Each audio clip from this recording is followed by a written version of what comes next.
దేశంలోని ముఖ్యమంత్రుల్లో అత్యంత సంపన్నుడిగా AP CM Chandrababu నిలిచారు. Association for democratic reforms, national election watch సంస్థలు సంయుక్తంగా విడుదల చేసిన తాజా నివేదికలో ఈ విషయం వెల్లడైంది. దేశవ్యాప్తంగా 30 మంది ముఖ్యమంత్రుల ఆస్తులను విశ్లేషించి ఈ నివేదికను రూపొందించారు. ఓ నివేదిక ప్రకారం చంద్రబాబు మొత్తం 931 కోట్ల ఆస్తులు కలిగి ఉన్నారు. దీంతో ఆయన దేశంలోనే అత్యంత సంపన్నుడైన ముఖ్యమంత్రిగా మొదటి స్థానాన్ని దక్కించుకున్నారు. చంద్రబాబు 1992లో 7,000 రూపాయల పెట్టుబడితో హెరిటేజ్ ఫుడ్స్ లిమిటెడ్ స్థాపించారు. 1994లో ఐపీఓకు వెళ్లగా 6.5 కోట్లు సమకూరాయి. 1995లో దీని మార్కెట్ వాల్యూ 25 కోట్ల రూపాయలుండగా 2025లో 4,500 కోట్లకు చేరింది.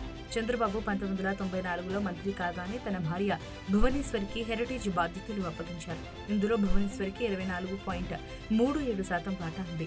దీన్ని చంద్రబాబు సంపదగా పరిగణించడంతో ఆయన దేశంలో అత్యంత సంపన్న సీఎంగా నిలిచారు. ఇక చంద్రబాబు తర్వాత అరుణాచల్ ప్రదేశ్ సీఎం పేమా ఖాండు 332 కోట్ల ఆస్తులతో రెండవ స్థానంలో ఉండగా కర్ణాటక సీఎం సిద్ధరామయ్య 51 కోట్ల ఆస్తులతో మూడో స్థానంలో నిలిచారు. దేశంలోని 30 మంది ముఖ్యమంత్రులపై చేసిన ఈ విశ్లేషణలో సగటు ఆస్తు విలువ 54.42 కోట్లుగా తేలింది. మొత్తం ముఖ్యమంత్రుల ఆస్తుల విలువ 1,632 కోట్లుగా ఉందని నివేదిక వెల్లడించింది. వీరిలో 2 ముఖ్యమంత్రులు బిలియనీర్ల కేటగిరీలోకి చేరారని కూడా తెలిపింది.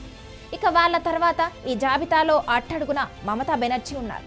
ఆమె దగ్గర మొత్తం ఆస్తులు కేవలం 15.38 లక్షలు మాత్రమే ఉన్నాయి. 2021 భవానీపూర్ ఉప ఎన్నికల్లో సమర్పించిన అఫిడవిట్ ప్రకారం మమతా వద్ద 69,255 నగదు, 13.5 లక్షల బ్యాంక్ బ్యాలెన్స్ మాత్రమే ఉన్నాయి. అంతేకాదు ఆమె పేరిట ఎలాంటి భూమి లేదా ఇల్లు లేకపోవడం ప్రత్యేకత. ఆమె వద్ద ఉన్న ఏకైక ఆస్తి 9 గ్రాముల బంగారు ఆభరణాలు. గడిచిన సంవత్సరాలుగా ఆమె ఆస్తులు తగ్గుముఖం పట్టాయని ఈ లెక్కలు చెప్తున్నాయి.